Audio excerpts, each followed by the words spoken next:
आज हम लोग एक बड़ा इंपॉर्टेंट टॉपिक पढ़ने जा रहे हैं जिसका नाम है नंबर ऑफ फंक्शंस। और ये डिफिकल्ट भी है। डिफिकल्ट इसलिए है क्योंकि इसमें पीएनसी यूज होगा, परम्यूटेशन एंड कॉम्बिनेशन यूज होगा। तो जहाँ डिफिकल्ट परम्यूटेशन एंड कॉम्बिनेशन होगा वहाँ पे हम स्किप कर जाएंगे, वहाँ पे तुम लोग रिजल्ट याद कर लेना।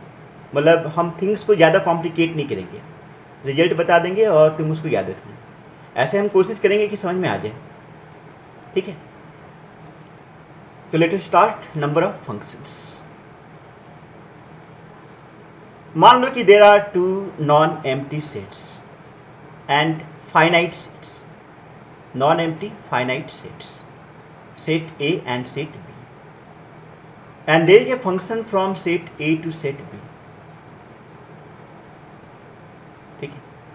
सेट A का एलिमेंट्स है A1, A2, A3 dot dot dot AM, और सेट B का एलिमेंट्स है B1, B2, B3 dot dot dot BN, ठीक है। तो सेट ए में जो नंबर ऑफ एलिमेंट्स है वो कितना है? सेट ए में नंबर ऑफ एलिमेंट्स कितने हैं?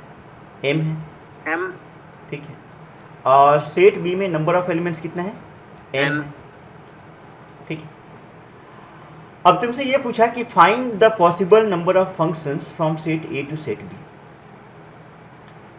तो देखो ऐसा है कि फंक्शन होने के लिए each element of set A has a unique image in set B. Each element of set A has a unique image in set B, ठीक है।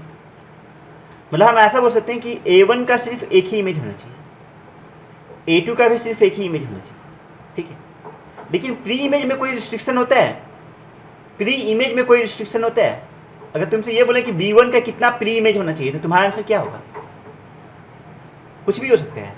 It can be 0, it can be m, it can be 0, it can be m। अगर तुमसे ये question पूछा जाए कि B1 का maximum pre image कितना हो सकता है तो तुम्हारा आंसर क्या होगा? m होगा, ठीक है। मतलब हम बोल सकते हैं कि B1 के लिए जो प्री इमेज है वो m वेज में सिलेक्ट कर सकते हैं। B1 का प्री इमेज m वेज में सिलेक्ट कर सकते हैं। उसी तरह से B2 का प्री इमेज कितना वेज में सिलेक्ट कर सकते हो बताओ? m वेज में, m वेज में। B3 का इमेज कितना वेज में सिलेक्ट कर सकते हो? m वेज में। Bn का भी कितना वेज में सिलेक्ट कर सकते हो? m वेज में, ठीक है। मतलब B1 के लिए m वेज में प्री इमेज सिलेक्ट होगा, B2 के लिए m वेज में प्री इमेज सिलेक्ट होगा, B3 के लिए भी m वेज में प्री इमेज सिलेक्ट होगा, Bn के लिए भी m वेज में प्री इमेज सिलेक्ट होगा। मतलब टोटल नंबर ऑफ वेज होगा वो क्या होगा? n into n into n into कितना टाइम्स? m टाइम्स, ठीक है। तो this is equal to what? n raise to power of m, and this is the required number of possible function from set A to set B, ठीक है। अब n है यहाँ पे क्या? तो number of elements in set B, और n क्या है? Number of elements in set A, ठीक है। तो हम चाहें तो इसको ऐसा भी सकते हैं N B raise to power of N A. किन्हीं को कोई दिक्कत नहीं सर, ठीक है। अगर परम्यूटेशन कॉम्बिनेशन पढ़े हो तो सही है, नहीं पढ़े हो तो इस रिजल्ट को याद कर लो, ठीक है। अब एक छोटा सा एग्जाम्पल ले लीजिए। मान लो कि सेट ए में नंबर ऑफ एलिमेंट्स है 5 और सेट बी में नंबर ऑफ एलिमेंट्स है 3। Number of possible functions, number of possible functions from set B to set A बोला, set B to set A बोला, ठीक है। Number of possible function from set B to set A क्या होगा answer? 5 का power 3 या 3 का power 5? 5 का पावर 3। तो आंसर होगा 5 का पावर 3, क्योंकि बी से ए बोल रहा है, बी से ए बोल रहा है। मतलब डोमेन बी है, कोडोमेन ए, ठीक है। तो जो हम फॉर्मूला बताएं यहाँ पे जो फॉर्मूला बताए हैं, ठीक है, n का पावर m में जो बताए हैं, ये n क्या है? Number of elements in codomain या डोमेन? n है number of elements in codomain, और n क्या है? Number of elements in domain, ठीक है। तो इसको सही वे में ऐसे याद कर सकते हैं कि number of elements in codomain to the power of number of elements in domain, number of elements in codomain to the power of number of elements in domain. Clear है? तो आंसर कितना होगा? 125। अगर यही क्वेश्चन ये होता है कि find the number of possible function from set A to set B, तो आंसर होता है 3⁵। चलो नेक्स्ट, नंबर 2। नंबर 2 हम डायरेक्ट आते हैं number of possible 1 1 and onto function. 1 1 and onto function को कुछ और भी बोलते हैं, क्या बोलते हैं बताइए जी Sujit? 1 1 and onto function को कुछ और भी बोलते हैं, बाइजेक्टिव। ठीक है, the number of possible bijective functions, number of possible bijective functions, जिसको हम बोल सकते हैं बाइजेक्शंस। बाइजेक्शंस, बाइजेक्शंस मतलब बाइजेक्टिव फंक्शंस। हाँ, इसका मतलब ये हुआ कि 1 1 एंड ऑन टू। ठीक है, सबसे पहला ये चीज है कि 1 1 एंड ऑन टू फंक्शन होता क्या है, ये बताओ। Sir x1 is equal to fx2, हाँ। अगर ऐसा हुआ तो x1 is equal to x2 होगा 1 1 के लिए, ठीक है, और ऑन टू के लिए codomain is equal to range. ठीक है, चलो सही है। तो ये तो हो ही गया, तो तुम्हें पता है ये होता है। सपोज हम इस तरह का एक फंक्शन लिए, इस तरह का एक फंक्शन ले रहे हैं, function from set A to set B, such that कि एन ए एम है, एन बी एन है, एन ए एम है, एन बी एन है, and M is not equal to N, M is not equal to N. तुम बताओ कि क्या 1 1 and onto function possible है? थोड़ा सोचो। अगर m is equal to not n हो तो क्या 1 1 एंड ऑन टू फंक्शन हो सकता है? ये सर नहीं हो। ठीक है, अच्छा m equal to not n है तो ये डिपेंड करेगा कि m n से बड़ा है या n m से बड़ा है, उसमें तो 2 केस बन जाएगा। ठीक है, 2 केस बन जाएगा। देखो सिंपल फंडा ये है, हम एक एग्जाम्पल देते हैं। मान लो कि यहाँ पे 4 एलिमेंट्स हैं और इसमें 3 एलिमेंट्स लगी। ठीक है, तो 1 1 होने के लिए क्या होना चाहिए? कुछ ऐसा बनना चाहिए, लेकिन 4 का भी इमेज होना चाहिए। 4 का तो कोई इमेज ही नहीं है, मतलब 1 1 होने के लिए 4 का भी इमेज होना चाहिए और थोड़ा अलग होना चाहिए, तो इस केस में 1 1 बन ही नहीं पाएगा। तो m equal to not n हुआ तो 1 1 नहीं हो पाएगा। कब? n ग्रेटर देन m होना चाहिए। ठीक है, हाँ। अच्छा 1 1 नहीं हुआ तो बाइजेक्टिव नहीं होगा, है ना? अच्छा अगर ऐसा हो जाए कि m ग्रेटर देन n हो जाए, तब 1 1 पॉसिबल है, 1 1 पॉसिबल है, 1 1 पॉसिबल है। ठीक है, 1 1 पॉसिबल है, लेकिन ऑन टू पॉसिबल है? No sir, onto possible नहीं हुआ, क्योंकि ऑन टू के लिए क्या होना चाहिए? कोडोमेन इक्वल टू रेंज, तो रेंज में d नहीं है, कोडोमेन में d है, ऑन टू नहीं हुआ। ठीक है, अगर 1 1 एंड ऑन टू फंक्शन होना है तब उस केस के लिए m must be equal to n होना चाहिए। ठीक है, देखो कैसे। अगर मान लो कि सेट B में भी 4 एलिमेंट हो जाए, तब इस केस में देखो 1 1 तो हो जाएगा,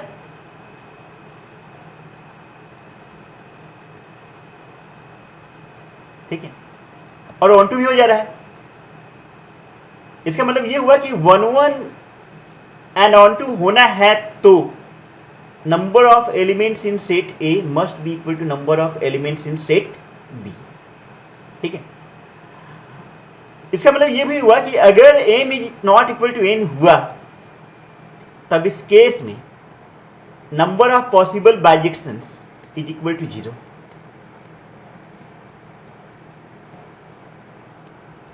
number of possible bijection is equal to क्या होगा? 0। ठीक है, अगर m n के बराबर नहीं हुआ तो, लेकिन अगर m n के बराबर हो जाए तो बाइजेक्शंस होगा। ठीक है, उस केस में नंबर ऑफ पॉसिबल बाइजेक्शंस क्या होगा वो देखा जाए। देखो हम इसी एग्जाम्पल के बारे में बात करते हैं। चलो देखो, मान लो कि सेट A में 4 एलिमेंट्स है, सेट B में भी 4 एलिमेंट्स है। ठीक है, और 1 1 एंड ऑन टू फंक्शन होना है, तो 1 का एक इमेज बनेगा, 1 का सिर्फ एक ही इमेज होगा। वो एक इमेज कितना तरीके से ले सकते हैं? 4 तरीके से। 1 का इमेज A भी हो सकता है, 1 का इमेज B भी हो सकता है, हाँ, ये अलग बात है कि जब ए होगा तब बी सी डी नहीं होगा, जब बी होगा तब ए सी डी नहीं होगा। लेकिन 1 का इमेज ए तो हो ही सकता है, बी भी हो सकता है, सी भी हो सकता है, डी भी हो सकता है। मतलब 1 का इमेज हम लोग कितने तरीके से ले सकते हैं? 4 तरीके से, ठीक है, 4 तरीके से, ठीक है। अब मान लो कि 1 का इमेज ए हो गया, ठीक है, तो 2 का इमेज ए नहीं हो सकता है। हाँ, 2 का बी हो सकता है, या 2 का सी हो सकता है, या फिर 2 का डी हो सकता है, ठीक है। मतलब 2 का इमेज कितने तरीके से सिलेक्ट कर सकते हो? 3 तरीके से, ठीक है। अब मान लो कि 2 का इमेज बी हो गया, तो 3 का इमेज कितने तरीके से सिलेक्ट कर सकते हो? 2। और 4 का इमेज कितने तरीके से सिलेक्ट कर सकते हो? 1। ठीक है, तो टोटल नंबर ऑफ वेज कितना होगा? 24 फैक्टोरियल 4, फैक्टोरियल 4, ठीक है। तो यहाँ पे जो टोटल नंबर ऑफ वेज हुआ वो कितना हो गया? Factorial 4 ways. 4 into 3 into 2 into 1 मतलब कि 4 फैक्टोरियल 4 वेज हुआ। अब इस रिजल्ट को जनरलाइज कर रहे हैं, तो मान लो कि सेट ए में m एलिमेंट्स है, सेट बी में भी m एलिमेंट्स है, m इक्वल टू n मतलब दोनों m हो गया, ठीक है। तो नंबर ऑफ पॉसिबल बाइजेक्शंस कितना होगा?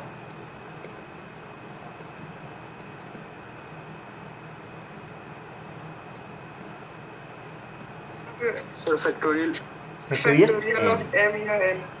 m या फैक्टोरियल n, दोनों तो एक ही चीज है। क्लियर हो गया?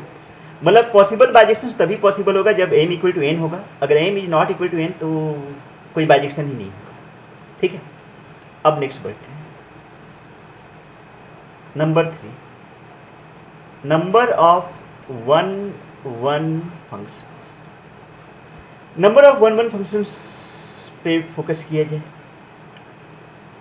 पहले फंक्शन है फ्रॉम ए टू बी, और number of elements in set A is m and number of elements in set B is n, ठीक है। इसमें हम लोग 3 केस बना रहे हैं। पहला केस लिए कि m n से बड़ा हो जाए, केस 1, अगर m n से बड़ा हो जाए, ठीक है। तो सेट A में एलिमेंट्स मान लो A B C, ठीक है, और सेट B का एलिमेंट्स ले लो 1 2, तो ऑब्वियसली सेट A का number of elements set B के नंबर ऑफ एलिमेंट्स से ज़्यादा होगी, ठीक है। अब देखो, क्या तुम 1-1 फंक्शन बना सकते हो? क्या 1-1 फंक्शन बना सकते हो? नहीं बन पाएगा, नहीं बन पाएगा। जैसे मान लो कि A का इमेज 1 है, B का इमेज 2 है, तो 1-1 फंक्शन होने के लिए C का इमेज होना चाहिए और वो 1 और 2 से डिफरेंट होना चाहिए, ठीक है। तो कुछ दिख ही नहीं रहा है, तो इस केस में 1-1 फंक्शन बन ही नहीं पाएगा। तो अगर m ग्रेटर देन n हो जाए तो उस केस में नंबर ऑफ पॉसिबल 1-1 फंक्शन क्या होगा? 0 होगा। अब केस 2, केस 2 में मान लो कि m इक्वल टू n हो जाए। जैसे इसी एग्जाम्पल में मान लो कि यहाँ पे a b c है, ठीक है, और b में 1 2 3 आ जाए, और बोला कि नंबर ऑफ पॉसिबल 1-1 फंक्शंस क्या होगा। पहला क्वेश्चन ये है कि 1-1 फंक्शन बन पाएगा कि नहीं बन पाएगा? हाँ सर, बन जाएगा, पक्का बनेगा, ठीक है, पक्का बनेगा। तो मान लो कि सबसे पहले A का इमेज सिलेक्ट करना है, तो A का इमेज सिलेक्ट करने का कितना तरीका हो सकता है? 3 तरीका हो सकता है। A का इमेज 1 भी हो सकता है, 2 भी हो सकता है, 3 भी हो सकता है। तो A का इमेज सिलेक्ट करने का 3 वेज हुआ, ठीक है। अब मान लो कि A का इमेज 1 है, तो B का पक्का इमेज 1 नहीं हो सकता है, क्योंकि हम लोग 1-1 फंक्शन में इंटरेस्टेड हैं, ठीक है। तो B का इमेज 1 नहीं हो सकता है, B का इमेज आइदर 2 होगा और 3 होगा। तो B का इमेज सिलेक्ट करने का नंबर ऑफ वेज कितना हो गया? 2 वेज, ठीक है। C के लिए कितना होगा? 1 वे, ठीक है। तो टोटल नंबर ऑफ वेज कितना हो गया? 3 इंटू 2 इंटू 1 मतलब कि फैक्टोरियल 3, ठीक है। तो अगर हम जनरलाइज कर लें कि m इक्वल टू n हो जाए, तब इस केस में नंबर ऑफ 1-1 फंक्शंस क्या होगा? तो फैक्टोरियल m होगा। फैक्टोरियल n, अरे ऑब्वियसली होगा, क्योंकि जब 1-1 है तो इस केस में अपने आप 1 2 भी बन जाएगा। अगर m इक्वल टू n हो गया तब इस केस में 1-1 होगा तो अपने आप 1 2 भी बन जाएगा, फिर कोडोमेन इक्वल टू रेंज हो जाएगा। तो 1 1 एंड 1 2 हो गया और m इक्वल टू n है, तो उसमें नंबर ऑफ जो पॉसिबल फंक्शंस होगा वो कितना होगा, फैक्टोरियल m। समझ पाए? हाँ सर। अब तीसरा केस ऐसे समझो, यही बताते हैं। तीसरा केस हम ले रहे हैं कि m लेस देन n है, मतलब सेट a का number of element set b के नंबर ऑफ एलिमेंट से कम। तो मान लो कि सेट a में 3 एलिमेंट्स ही है और सेट b में 4 एलिमेंट्स ले लिए, ठीक है। तो 1 1 फंक्शन बन सकता है, पक्का बनेगा, मतलब बनेगा, ठीक है। बहुत सारा 1 1 फंक्शन बन सकते हैं। अब क्वेश्चन ये कि कितना नंबर ऑफ पॉसिबल 1 1 फंक्शंस होगा।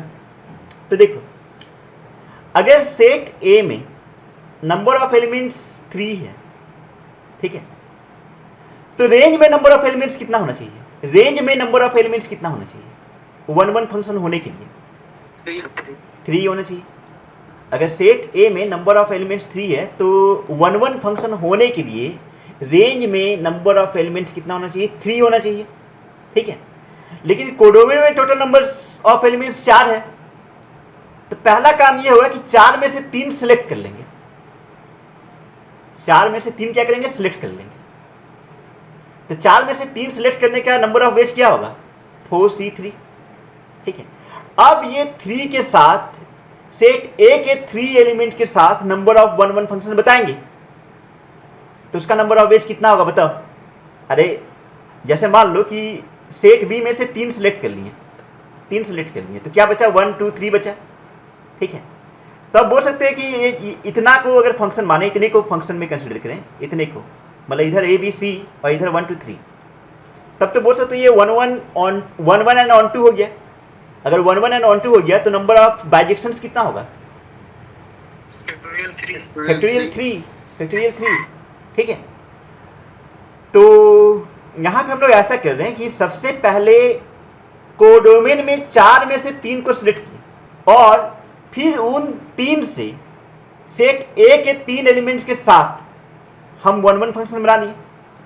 तो ऑब्वियसली जो नंबर ऑफ 1 1 फंक्शंस होगा कितना होगा? फैक्टोरियल 3 होगा। तो कुल मिला के क्या हो गया? 4c3 into factorial 3। Clear? Clear sir. ठीक, अब इसको जनरलाइज करेंगे। तो थर्ड केस में m लेस देन n है, मतलब कि number of elements in codomain number of elements in domain से बड़ा है, ठीक है। अगर ऐसा हुआ तो number of possible injective functions या 1 1 फंक्शंस के लिए हम लोग क्या करेंगे? पहले n में से m को सिलेक्ट करेंगे, n में से m को सिलेक्ट करेंगे और फिर रिमेनिंग m के साथ 1 1 फंक्शन बना देंगे। तो टोटल नंबर ऑफ वेज क्या हो गया? NCM into factorial m। अच्छा, इसको थोड़ा सा और ब्रेक करके लिख सकते हैं। NCM का मतलब क्या हुआ? Factorial n bye factorial n minus m आ जाएगा। Factorial n bye factorial m into factorial n minus m और पहले से फैक्टोरियल m कैंसिल आउट, तो क्या मिला? Factorial n upon factorial n minus m, ठीक है। ठीक है, ये हो गया नंबर ऑफ कौन सा फंक्शन? 1 1 फंक्शंस, ठीक है। अच्छा, इसको इफेक्टिवली हम ऐसे लिख सकते हैं, ओवरऑल नंबर ऑफ 1 1 फंक्शंस को हम ऐसे लिख सकते हैं, नंबर ऑफ पॉसिबल 1 1 फंक्शंस 0 अगर m n से बड़ा हो जाए, ठीक है। और दूसरा होगा NCM इंटू फैक्टोरियल m अगर m less than equal to n हो जाए, m less than equal to n हो जाए। अच्छा, इसमें अगर m इक्वल टू n हो जाए तो NCN क्या मिलेगा? 1 मिलेगा। n ऑब्जेक्ट में से n ऑब्जेक्ट को सिलेक्ट करने का वेज कितना होता है? 1। तो उसके में बचेगा क्या?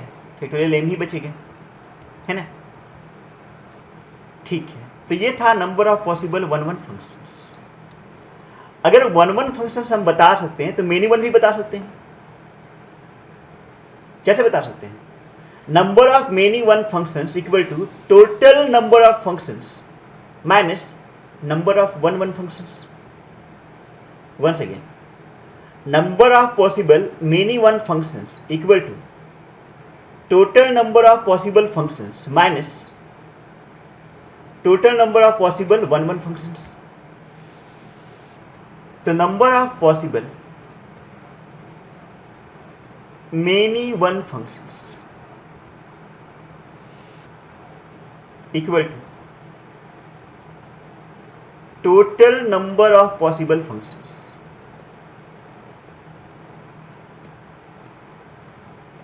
minus number of possible one functions.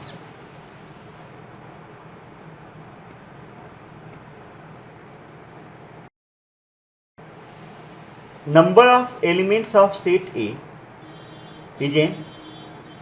Number of elements of set B is n और फंक्शन है फ्रॉम A to B. ठीक है, तो find total number of number one function, number two many one function, total number of possible हुआ. अच्छा वही हुआ. Number three bijections. If पहला पार्ट में n equal to 2, n equal to 4, m equal to 2, n equal to 4. ठीक, चलो इसको सॉल्व करते हैं. m 2 है, n 4 है. ठीक है, तो नंबर ऑफ वन फंक्शन कितना होगा बताओ? m 2 है, n 4 है. m मतलब सेट A का एलिमेंट है, n मतलब सेट B का एलिमेंट है. ठीक है, तो क्या वन फंक्शन बना सकते हो तुम लोग? अगर बना सकते हैं तो नंबर ऑफ वन फंक्शन कितना होगा? Into factorial 2. ठीक है, तो फैक्टोरियल 4, फैक्टोरियल 2, 4 माइनस 2, फैक्टोरियल 2. ठीक है, तो फैक्टोरियल 4 बाई फैक्टोरियल 2, तो 4 3 2 2 2 2 कैंसिल, कितना मिला? 12 मिला.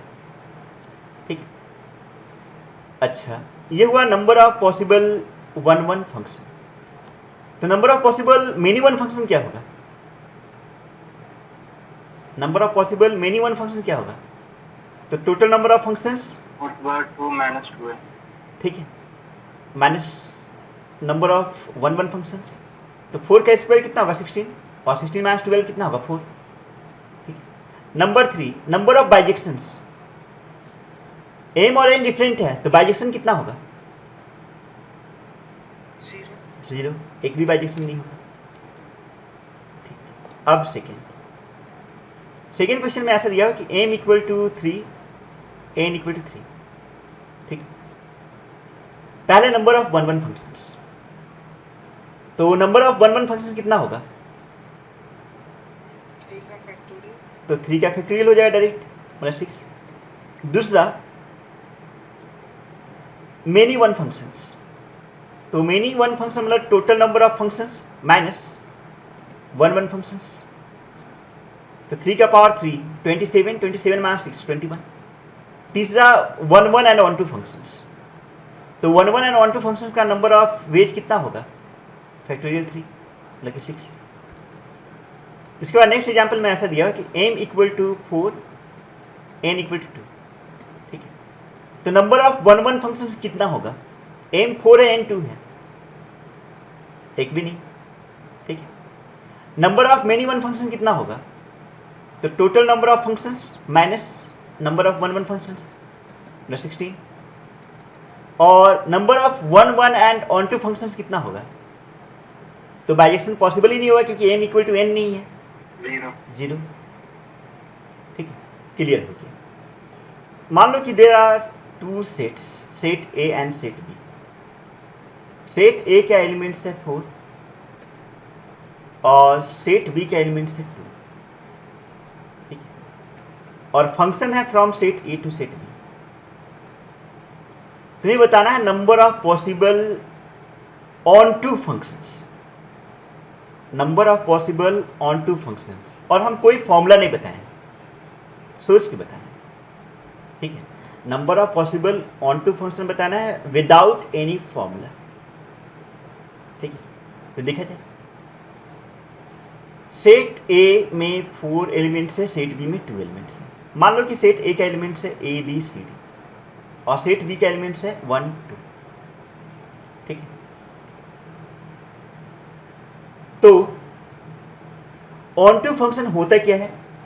तो ऑन टू फंक्शन के लिए कोडोमेन इक्वल टू रेंज होना चाहिए, कोडोमेन इक्वल टू रेंज होना चाहिए। Total number of functions calculate कर लें, उसमें से वैसा फंक्शंस को मैनेज कर लें जिसमें codomain is not equal to range हो।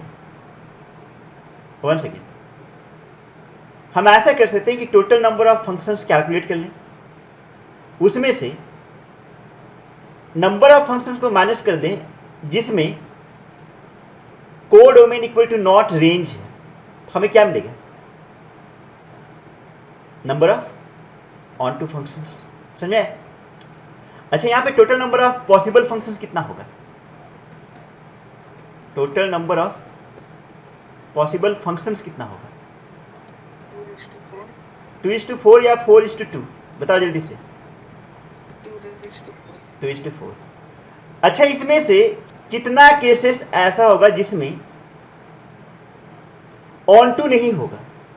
ऐसा 2 केस होगा। देखो कैसे 2 केस होगा। पहला केस ऐसा होगा कि ए का इमेज 1 हो जाए, बी का भी इमेज 1 हो जाए, सी का इमेज भी 1 हो जाए, डी का इमेज भी 1 हो जाए। क्या ये ऑन टू फंक्शन है? नहीं है, ऑन टू फंक्शन नहीं है, ठीक है। एक और पॉसिबिलिटी है, अगर चारों का इमेज 2 हो जाए तब भी ऑन टू फंक्शन नहीं होगा, ठीक है। मतलब ऑन टू फंक्शन नहीं होने का बस 2 ही पॉसिबिलिटी है। पहला पॉसिबिलिटी ये है कि सारे एलिमेंट्स का इमेज 1 हो जाए, और दूसरा पॉसिबिलिटी ये है कि सारे एलिमेंट्स का इमेज 2 हो जाए। सारे एलिमेंट्स का इमेज बोलने का मतलब ये होगा कि ए के सारे एलिमेंट्स का इमेज 1 हो जाए, और दूसरा केस में ए के सारे एलिमेंट्स का इमेज 2 हो जाए, ठीक है। तब इस केस में पक्का ऑन टू फंक्शंस नहीं बनेगा, ठीक है। तो number of possible functions where function is not on to। अच्छा, नॉट ऑन टू का मतलब क्या हुआ? इनटू। जो ऑन टू नहीं है मतलब क्या हुआ? इनटू हुआ, ठीक है। मतलब ऐसा ही बोल सकते हैं कि this is number of possible into functions, ठीक है। तो ऐसा कितना इनटू फंक्शंस है? 2 है। तो 100% total number of onto functions कितना हुआ?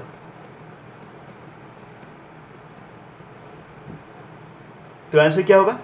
16 - 2 मतलब कि 14। इसके बाद नेक्स्ट एग्जाम्पल।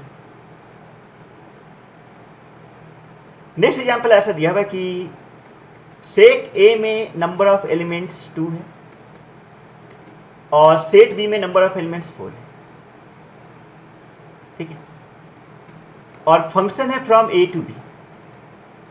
बताना है number of possible onto functions, number of possible onto functions. देखा जाए, सेट ए में 2 एलिमेंट्स हैं। मान लो कि सेट ए का एलिमेंट्स ए और बी है, और सेट बी में 4 एलिमेंट्स हैं। मान लो सेट बी का एलिमेंट्स है 1 2 3 4, ठीक है। सुभाष, आप बताइए इसमें number of onto functions क्या हो सकते हैं? 0 होगा। 0 होगा, ठीक है। देखो मान लो कि ए का इमेज 1 है, ए का इमेज 1 है, ठीक है। तो ए का इमेज अगर 1 हो गया तो ए का और इमेज पॉसिबल नहीं हो सकता है, क्योंकि वो फंक्शन है, क्योंकि एफ फंक्शन है, ठीक है।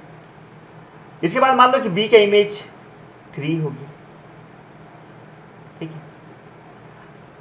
तो फंक्शन तो बन गया, पक्का फंक्शन बन गया, लेकिन क्या ये ऑन टू फंक्शन है?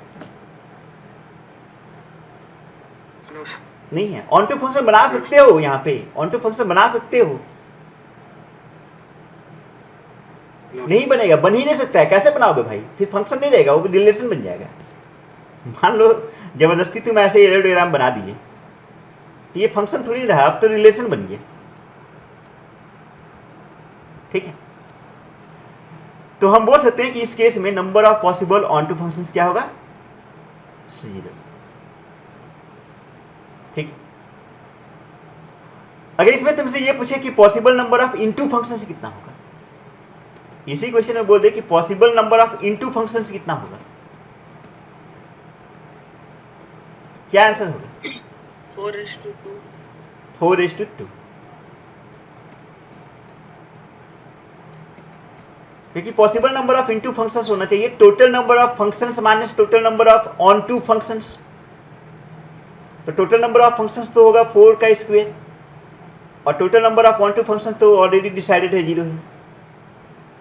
तो इसलिए आंसर क्या मिला? 4 स्क्वायर माइनस 0 विच इज 16, ठीक है। इसके बाद नेक्स्ट एग्जांपल, मान लो कि सेट ए सेट बी दोनों में 3 एलिमेंट्स है और फंक्शन है फ्रॉम ए टू बी, और तुम्हें बताना है number of possible onto functions. तो तुम इसका आंसर दे सकते हो, हम नहीं बता रहे हैं, तुम बताओ। 3 का फैक्टोरियल। 3 का फैक्टोरियल होगा ऑब्वियसली, क्योंकि इस केस में ऑन टू तो बनेगा ही, साथ साथ 1 1 भी बन जाएगा, 1 1 ऑन टू हो जाएगा। इस केस में ऑन टू तो बनेगा ही, साथ में 1 1 भी बन जाएगा, तो 1 1 ऑन टू हो जाएगा। और 1 1 ऑन टू हो गया तो उसका नंबर ऑफ जो पॉसिबल वेज होगा वो होता है फैक्टोरियल m। तो यहाँ पे m का वैल्यू 3 है तो फैक्टोरियल 3 होगा। फिर भी एक बार एक्सप्लेन कर देते हैं। मान लो कि सेट ए का एलिमेंट्स है ABC और सेट बी का एलिमेंट्स है 1 2 3, ठीक है। तो यहाँ देख सकते हो कि ऑन टू अगर बनाना है तो कोडोमेन इक्वल टू रेंज होना चाहिए, ठीक है। तो देख सकते हो ये अपने आप 1 1 भी हो जाएगा और ऑन टू भी हो जाएगा। जब 1 1 भी हो गया, ऑन टू भी हो गया, तो टोटल नंबर ऑफ वेज कितना होगा? Factorial 3 which is 6। तो number of possible into functions कितना होगा?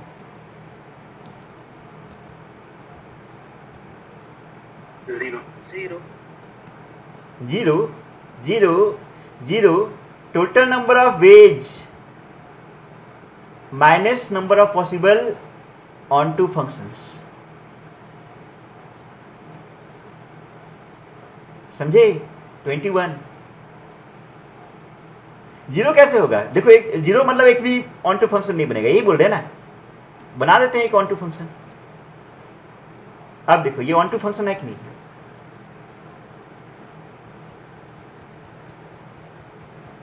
है ना? ऑन टू फंक्शन बनेगा भाई, बनेगा, ठीक है। अब हम एक फॉर्मूला लिखा दे रहे हैं विदाउट एक्सप्लेनिंग, इसको एक्सप्लेन नहीं कर रहे हैं, एक्सप्लेनेशन में बड़ा कॉम्प्लिकेशन है, ठीक है। बस हम फॉर्मूला लिख दे रहे हैं और फॉर्मूला की जरूरत नहीं पड़ने वाला है तुम्हें, थोड़ा दिमाग लगाओगे तो अपने से बता दोगे। तो मान लो कि सेट ए में नंबर ऑफ एलिमेंट्स m है, सेट बी में नंबर ऑफ एलिमेंट्स n है, ठीक है। तो total number of possible onto functions from set A to B is equal to n का पावर m। अच्छा, n का पावर m क्या है? Total number of functions minus ये ब्रैकेट के अंदर क्या होना चाहिए? तो बोल सकते हैं total number of into functions है, total number of functions minus total number of into functions. और total number of into functions निकालने के लिए फॉर्मूला होगी। फॉर्मूला क्या है? nc1 इंटू n माइनस 1 का power n minus nc2 into n minus 2 का power n plus nc3 into n minus 3 का power n minus dot dot dot plus minus 1 का power n minus 1 n C n minus one, 1 का power n। Pattern observe करो, यहाँ N C 1 है, N C 2 है, N C 3 है, last में है एन सी एन माइनस 1। ठीक है, इसके बाद n minus 1, n minus 2, n minus 3 dot dot dot, last में होगा n माइनस n माइनस 1। तो n माइनस n माइनस 1 क्या होगा, 1 आ जाएगा। ठीक है, और एवरीवेयर पावर m है, एवरीवेयर पावर क्या है, m है। ठीक है, ये चीज। अच्छा, यहाँ पे ये लिखा है कि -1 का पावर n माइनस 1, क्यों लिखा है? क्योंकि इसका साइन प्लस होगा कि माइनस होगा, वो इससे डिसाइड होगा। अच्छा, ये कब अप्लीकेबल कब है, ये अप्लीकेबल कब है, m ग्रेटर देन n के लिए या फिर m लेस देन n के लिए? m ग्रेटर देन n के लिए होगा ये।